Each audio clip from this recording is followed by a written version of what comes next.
Pinalawak pa ng PhilHealth ang benefit coverage nito para sa cardiovascular diseases, partikular sa heart attack. Tiniyak ng DOH na tuloy-tuloy ang serbisyo kahit na walang subsidiya ang PhilHealth sa ilalim ng 2025 budget. Yan ang agenda report ni Pierre Pastor. Dati-dati, hindi kaya ng maraming heart patient ang halaga ng angioplasty, isang minimally invasive procedure kung saan hindi kailangan buksan ang puso pero mapaluluwagan ang mga baradong daluyan ng dugo. Mahigit 500,000 piso kasi ang karaniwang halaga nito.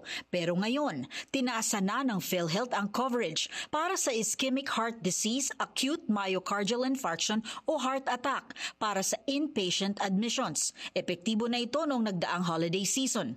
Ang dating coverage para dito ay 30,000 pesos lang. Pero sa bisa ng PhilHealth Circular Number 2024-0032, itinaas ito sa 524,000 na maaari nang sagutin pati ang percutaneous coronary intervention o angioplasty. Available ang procedure na ito sa 70 accredited cath labs sa bansa. Mataas na rin ang coverage ng fibrinolysis na 133,500 na mula sa dating 30,290 pesos lang. Emergency medical services with coordinated referral at inter-facility transfer na 21,900 at cardiac rehabilitation after angioplasty na 66,140 pesos. Malaking bagay na tinaas ng PhilHealth yung kanyang coverage kasi maski ngayon yung mga mahihirap na dating hindi kayang ma-afford yon, can afford na. At pag sa government hospital pa, kaya pang i-zero balance billing. Kasi number one, mataas na yung saklaw ng PhilHealth. Ang gagawin pa ng DOH, galing sa aming budget kung DOH hospital or kung sa private, baka galing sa MAIP na sinasabi or yung Medical Assistance for Indigent and Financially Incapacitated Patients. Medyo mahaba-haba, MAIP, pero yun yung buong pangalan niya. Nababalanse niya para yung dating sinisingil mula sa bulsa ng pasyente, zero na. Ipinaliwanag din ni Asik Domingo na kahit marami ang may sakit sa puso, lumaki ang insurance coverage at walang subsidy ang PhilHealth mula sa national budget ay hindi umano ito magkukulang. Yung dating binibigay na subsidiya, hindi pa nagamit, napunta lang sa bangko imbes na gamitin ng tao. Ang PhilHealth kasi ang tawag natin dyan isang pay-as-you-go insurance system. Paluwagan ba na sa isang taon, hindi lahat ng Pilipino magkakasakit, pero yung mga magkakasakit, merong nagbayad para sa kanila. So, sabi ng gobyerno, yung nakatago dyan sa loob ng bangko na sobra-sobra, yan muna yung gamitin.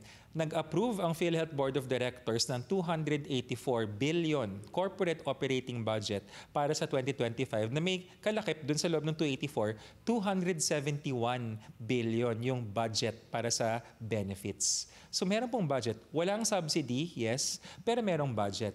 Meron pa kaming isang in-approve yung Board of Directors yung para sa emergency benefits.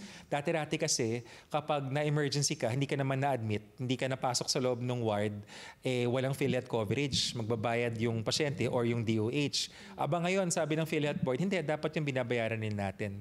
Ayon naman sa cardiologist na si Dr. Eugene Reyes, bagaman ang pagkakaroon ng bara sa arteries ay hindi biglaan, maaaring matrigger ang biglang atake sa puso, maging ang atake sa utak o stroke kung ang dati ng baradong mga ugat ay nadadagdagan ng sobra-sobrang kolesterol. Kaya tumataas ang kaso ng heart attack at stroke kapag holiday season. May plaque siya doon na unstable, biglang nag-rupture, yun na, umpisa na yun ang pagka-clot. Pag nag-clot siya, wala nang blood flow. Doon na mag-start yung pagkamatay ng puso. Usually, nakauwi na yan, matutulog na, doon siya susumpungin. Yung mga naka-heart attack, hindi naman talaga yung matatanda, kundi yung nasa middle age. No? Okay. Yung mga earners, sila yung productive period. 40s, 50s, like that? Yes. Bukod sa paghihinay-hinay sa pagkain, payo ng mga doktor na kumonsulta na para malaman kung ang maugat papunta sa puso ay may problema para maagapan. Para sa agenda, Pierre Pastor, Billionaire News Channel.